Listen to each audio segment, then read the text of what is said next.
चलिए पंडित जी, क्योंकि आज हम बात तो लिखित जाप को लेकर कर रहे थे, तो मेरे मन में एक सवाल ये है कि अगर, क्योंकि हम आजकल देख रहे हैं कि समय की कमी बहुत है, हर कोई इतना व्यस्त है, तो लिखित जाप अगर वो करना चाहता है सच्चे मन से, सच्ची नीयत से, तो मैक्सिमम तो उसकी कोई संख्या है नहीं, लेकिन मिनिमम वो कितनी बार लिख सकता है? या अगर वो दुर्गा चालीसा या हनुमान चालीसा ही लिखना चाह रहा है तो कितनी बार मिनिमम उसकी संख्या क्या होनी चाहिए?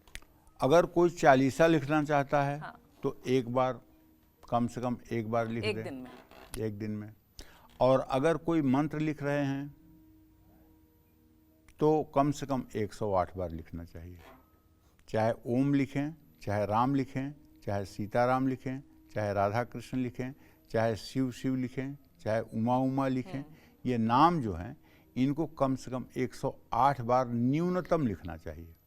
ठीक है। हाँ, न्यूनतम 108 बार जरूर लिखना चाहिए। इसके आगे आप जितना बढ़ सकते हैं, जो आप संकल्प लें कि आज मुझे अपने समय के अनुसार इतना लिखना है, उस संकल्प को आप पूरा करें। ठीक है। आदमी के लिए दुर्भाग्य का समय जानते हो कब होता है? जब प्रभु विस्मृत हो जाएं और दूसरी चीजें प्रभु की जगह याद हो जाएं। कह हनुमंत विपत्ति तब होई, जब तब सुमिरन भजन न होई। जिस समय भगवान का स्मरण मनुष्य को नहीं आता है, वही सबसे बड़ा मनुष्य के लिए दुर्भाग्य का समय होता है। आप कुछ भी करते रहिए, अंदर में भगवान को याद करने से आपको कौन रोक रहा है? दिखावा करने की क्या जरूरत है कि आप दिखावा करोगे? आप यहाँ बैठी हो, बुलेटिन कर रही हो, आप मतलब कि एंकरिंग करोगे, आप एंकरिंग करने के पहले, अपना शब्द शुरू करने के पहले प्रभु को याद करो, प्रभु अब मैं चल रही हूँ एंकरिंग करने, अब आप देखिएगा, संभालिएगा, आप ही करिएगा, आप ही देखिएगा। और जब ख़त्म हो जाए, प्रभु मुझसे जो बन सकता था मैंने किया, अब आप देखिएगा। अगर हम अपने कार्य को प्रभु को समर्पित कर दें तो इसमें बुराई क्या है? क्या जाता है? हमारा अहम भी नहीं होगा।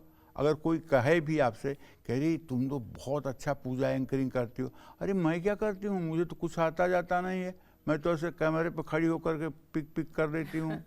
तो कहने का मतलब, क्योंकि अगर आप तारीफ सुनोगे तो आपके कान से आपके अंदर जाकर अभिमान जागृत होगा, और जब अभिमान जागृत होगा तो प्रभु साथ छोड़ देंगे।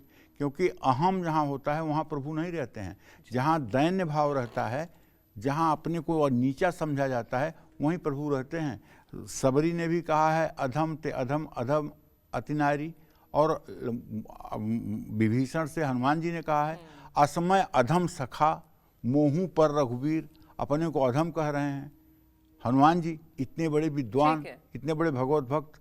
तो जो भगवत भक्त होते हैं वो अपने को अधम ही कहते हैं। जय मां विंध्यवासिनी।